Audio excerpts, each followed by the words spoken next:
Cobertura especial. 14 años después, elecciones sin Hugo Chávez. Venezuela vuelve a las urnas este 14 de abril. Nicolás, yo no te voy a dejar el camino libre. Vas a tener que derrotarme con votos, porque yo voy a pelear por este país.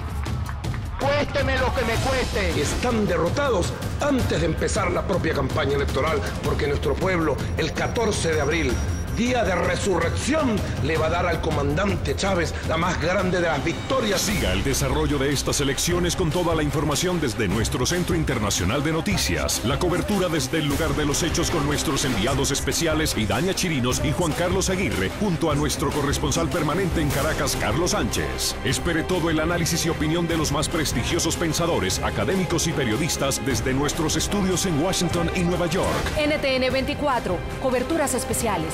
24 horas sin parar. Continuamos en la noche. Representante Guillermo Rivera, usted tuvo la oportunidad de viajar al sitio donde se están realizando estos diálogos de paz, a La Habana, Cuba. ¿Tuvo el momento para decirle a las FARC, exigirle a las FARC que de alguna forma ubicara los sitios donde están estas minas o eventualmente que participen en un eventual desminado humanitario?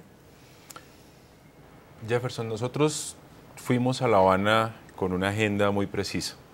Uno de los temas con los que fuimos a La Habana es plantearles a los negociadores de las FARC que era necesario darle la cara a las víctimas. Y lo hacíamos en referencia a las víctimas en general. Y particularmente mi presencia en La Habana obedeció a explicar los alcances de la ley de víctimas. A explicar que, entre otras cosas, esa ley no era negociable, que es una ley que tenía que ser cumplida y que ellos estaban también en la obligación de darle una respuesta a las víctimas. Obviamente ya de manera particular la situación de Putumayo tuve ocasión de mencionarla al final de la reunión, pero yo debo ser también prudente y sobre esto no puedo hacer ningún tipo de mención porque mis compañeros y yo expedimos un comunicado de prensa en el que le contamos al país los resultados de nuestra visita. Pero es importante subrayar que uno de los temas de la agenda de negociación es el de las víctimas. Y las comisiones de paz del Congreso, que empiezan a desarrollar en el mes de mayo su nueva ronda de recorridos por todo el país, esa ronda va a ser para escuchar a las víctimas y esos testimonios, esas inquietudes, esos reproches que seguramente surgirán de las víctimas a lo largo y ancho del país van a ser trasladados sin editarlos, sin ni siquiera una coma, a La Habana, así como se trasladaron a La Habana los resultados del periplo que hicimos por todo el país, escuchando a los colombianos sobre temas relacionados con el desarrollo rural. Politólogo Óscar Ortiz, ¿es usted optimista o pesimista frente, digamos, a esta posición de que este punto del desminado humanitario, de la ubicación de estas minas, de la atención a estas víctimas, para que no haya más víctimas en el futuro, se logre en un paso posterior de esa negociación? No tengo ningún optimismo. Las señales que han dado de las FARC de voluntad de paz no hacen pensar que se pueda avanzar en entregar una información para desactivar, para no solo dejar de sembrar minas, sino desminar lo que han sembrado. Los datos que existen, por ejemplo, que da el representante Rivera, es de aumento de víctimas. Y las posiciones del gobierno que conduce las negociaciones a espaldas del país, no podemos ni siquiera saber, teniendo el representante que fue allá, le toca limitarse a contarnos lo que se puso en un papel. Son unas negociaciones de espaldas al país, una reforma constitucional que se tramitó y se aprobó por el Congreso sin que el Congreso ni los ciudadanos supiéramos que estaban negociando con las FARC, pues no dan ninguna buena señal. Y por el contrario, los apoyos al días como el de hoy, para visibilizar el sufrimiento y la agonía de las víctimas y de sus familias en las que viven, están sucedidas por marchas que hoy son por las víctimas y el martes 9 serán por los victimarios. Entonces son posiciones muy confusas y aquí lo que se ha venido es rebajando la presión sobre las FARC en lugar de mantenerla como se hizo el 4 de febrero del 2008, donde salimos más de 10 millones de personas a decirle a Colombia, al mundo y directamente a las FARC que no nos representan y que no queremos más FARC en Colombia. 59 países son actualmente afectados por la presencia de minas antipersona. Afganistán, Pakistán, Colombia, Myanmar y Camboya lideran la deshonrosa lista de naciones con mayor número de víctimas, que sumaron un total de 4.286 personas entre 2011 y 2012. Cada 20 minutos una persona muere o sufre mutilación a causa de una mina antipersonal en el mundo.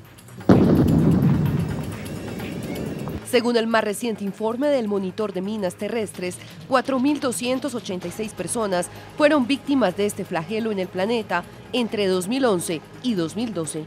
A comienzos del siglo XX, cerca del 80% de las víctimas eran militares. Hoy ese 80% está conformado por civiles. Afganistán, Pakistán, Colombia, Myanmar y Camboya fueron los países más afectados por las minas antipersonal entre 2011 y 2012. La fabricación de una mina cuesta tan solo $3, su desactivación, $1.000. Este flagelo llevó a la Asamblea General de las Naciones Unidas a declarar el 4 de abril como el Día Internacional sobre el Peligro de las Minas y de asistencia para las actividades relativas a la amenaza que representan. La Asamblea General pidió que los estados sigan fomentando la creación y el perfeccionamiento de la capacidad nacional en actividades relativas a las minas en los países en que las minas y los restos explosivos de guerra constituyan una grave amenaza para la seguridad, la salud y la vida de la población local. La causa a favor de las víctimas de las minas antipersonal también ha sido abordada por la sociedad civil.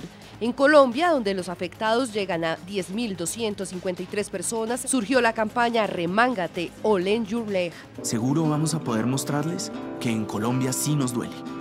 4 de abril, Día Internacional para la Sensibilización contra las Minas Antipersonal. Al año siguiente, esta iniciativa fue exportada a 73 países. Personalidades como el futbolista español Iker Casillas, el cantante colombiano Juanes, el secretario general de Naciones Unidas Ban Ki-moon y la expresidenta chilena Michelle Bachelet se arremangaron. La campaña arrojó resultados satisfactorios. Somalia firmó el Tratado de Prohibición de Minas y Chile aprobó una ley de víctimas. Ahora el turno es este 4 de abril para que de nuevo la sociedad civil demuestre su inconformidad frente a esta barbarie y los gobiernos cumplan con el compromiso de proteger a sus ciudadanos. A esta hora saludamos en nuestros estudios a Jimmy Beitia, él es soldado del ejército colombiano, discapacitado por una mina antipersonal. Jimmy, bienvenido al programa La Noche de NTN 24. Muy buenas noches, gracias a ustedes por el Día de la Sensibilidad para nosotros. Era soldado de las fuerzas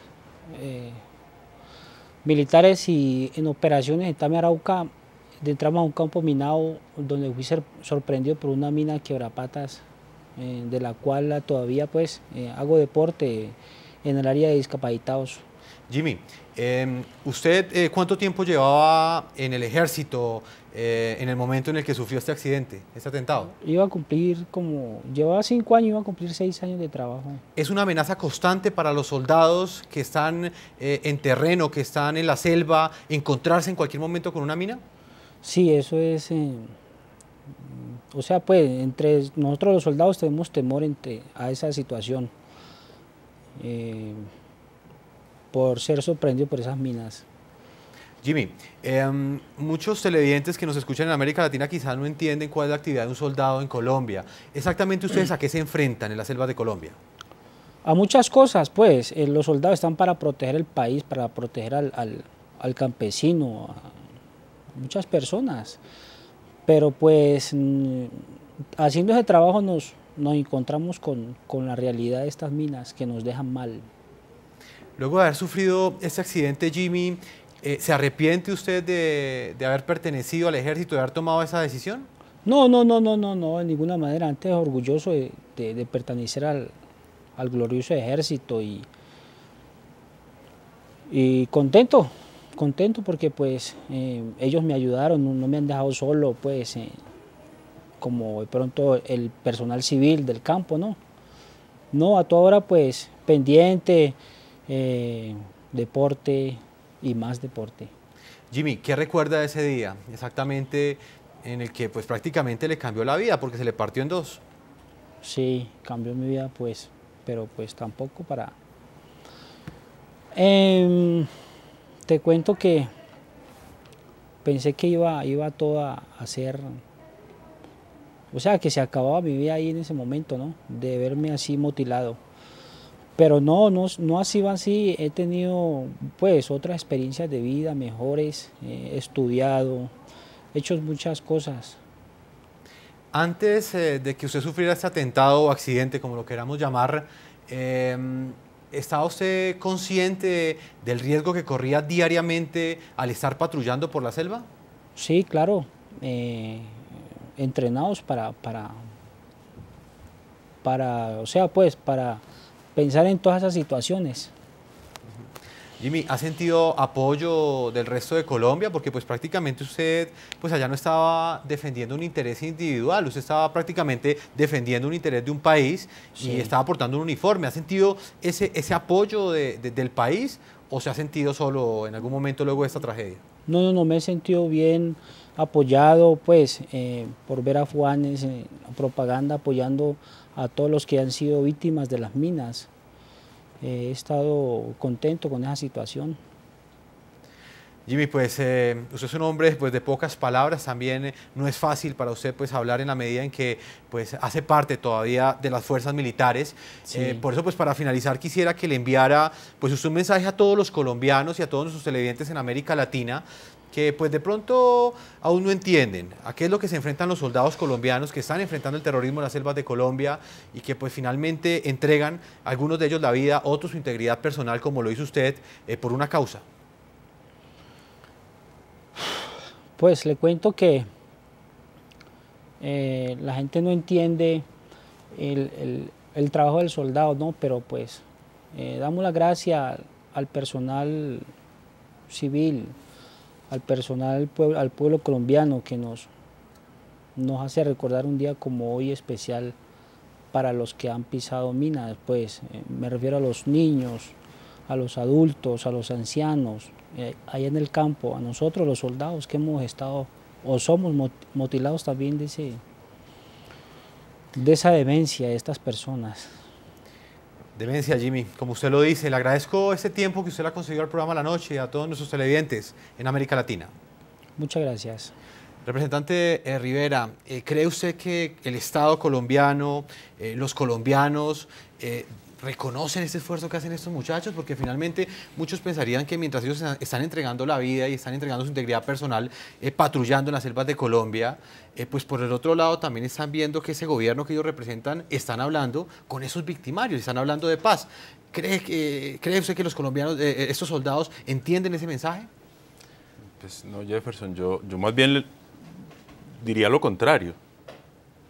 Lo que hay es que evitar que personas como Jimmy y como el joven que fue mutilado su miembro inferior en los Llanos Orientales, que fue la nota inicial de este programa, para que víctimas como ellos no se sigan presentando en el país, lo mejor es que este conflicto termine de una vez por todas. Si no logramos ponerle fin a través de un acuerdo, y seguramente el doctor Oscar aquí privilegiará la vía militar, como he podido notar por sus intervenciones, pues por la vía militar nos vamos a demorar por lo menos otra década más.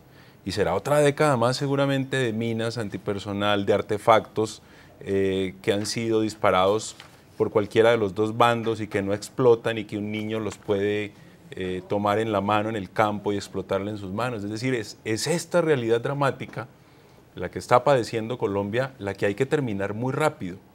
Y la manera más rápida de terminarla es logrando un acuerdo. Yo dije ayer en el Congreso, y lo quiero reiterar aquí, durante 8 años Colombia hizo un enorme esfuerzo logístico, fiscal, para crecer el pie de fuerza, para darle todo el apoyo a la fuerza pública. Y desafortunadamente, digo desafortunadamente, al final de esos 8 años de la seguridad democrática, no pudieron ser derrotadas las FARC ni el ELN.